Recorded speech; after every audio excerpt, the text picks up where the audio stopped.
Hey guys, Rich Outfield here. It's actually a pretty good shot.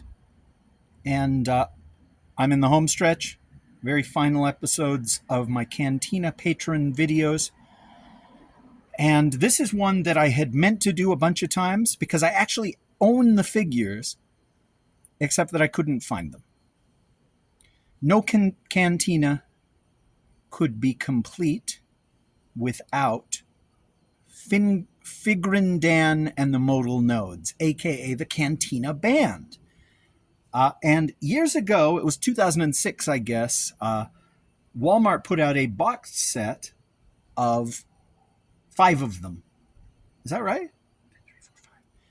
And I bought it the next year when it went on clearance. Maybe it was even 2 years later, for $10. And I was going to show you because it still said clearance 10 on it. And I had it. And then when I started making these videos, it wasn't where it had been all this time. And I looked around, and you know how that is? You see something a dozen times, and then when you want it, it's not there. I've got this set right here. And wow, look how glowy that is. That's really strange. Oh, there you go. My face goes away, but you can see clearly $47.60 plus $5.70 shipping.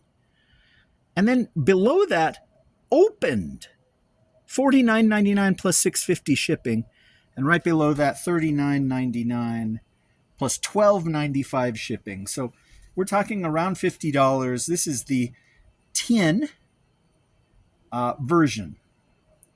And that's the version that I was going to show you. But I couldn't find it. They have put out the Cantina Band in various ways over the years, and I believe the very first time was in Power of the Force 2, like 97, 98, and it was a mail-away. And you could mail away if you collected proofs of purchase or sent in a blood sample, or it might even have been like a check or money order, and you could get one of these Cantina aliens, the Bith, the modal nodes, I had a coworker that would call them booty heads. He's like, oh yes, the booty heads.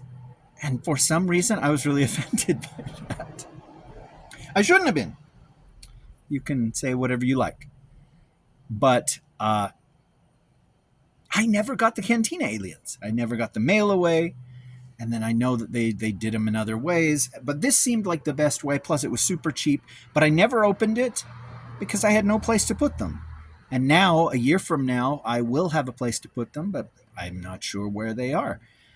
My buddy Big got the Figrin Dan that was part of the vintage collection, and he got it at Ross Dress for Less. Really cheap, I think $3.99.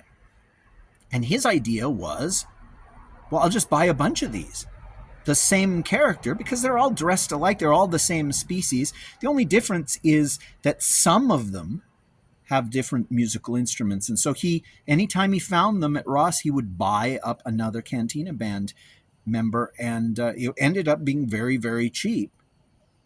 And I believe Hasbro did a box set where you could get just a little box, these little white boxes that they sell on Hasbro Pulse, with 4 band members and various instruments, and that was probably the way to go. You got those 4 band members, and then you got a Figrin Dan, and you had everything that you needed, although I have it on pretty good authority that the Cantina Band was 7 members, but they did double up on 2 of the instruments.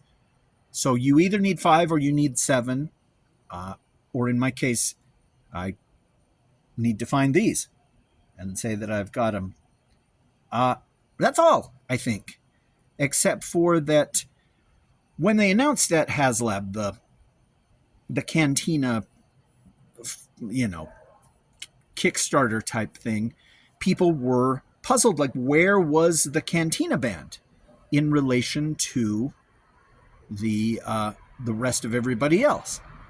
And the answer is they weren't actually there.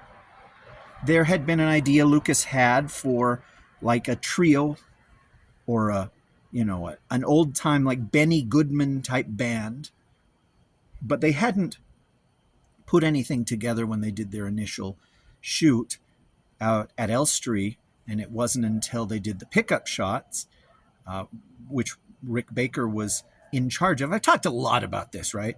But the pickup shots were in 77, and that's where the Cantina Band came from.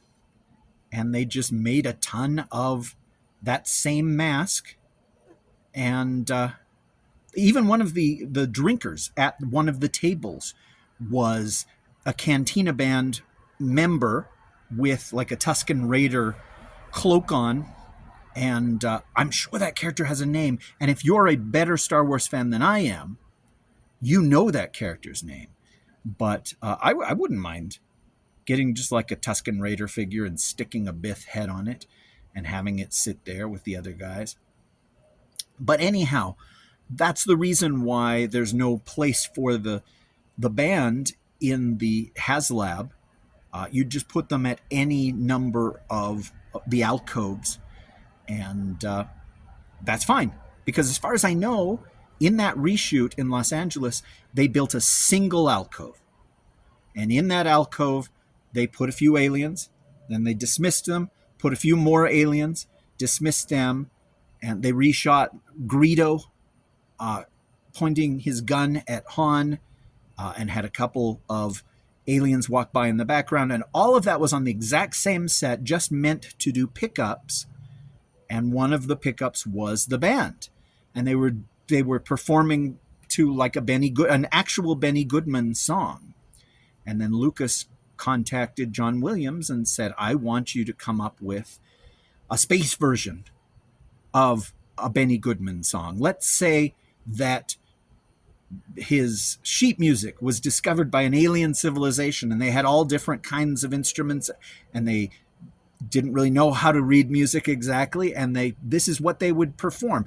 It's apocryphal that Lucas actually said this to John Williams, but Williams has told the story a few times, and so he got a bunch of instruments, and he made sure that they were slightly out of tune, and had them play this music, and it does sound like old big band music, but it also sounds very, very alien. And because it's John Williams, it's so catchy. And it's possible that more people know the Cantina Band music. Wow, okay. Maybe not. Maybe I was going to say it's more possible. It's possible that more people know Cantina Band music than know actual Benny Goodman. But clearly, the forces that be did not want me to say that. I have been Rish Outfield. Thank you for watching these. I hope you have enjoyed them. I've really enjoyed them. And I really enjoy this orange skin that I've been given by the sun-going Nova. Take care.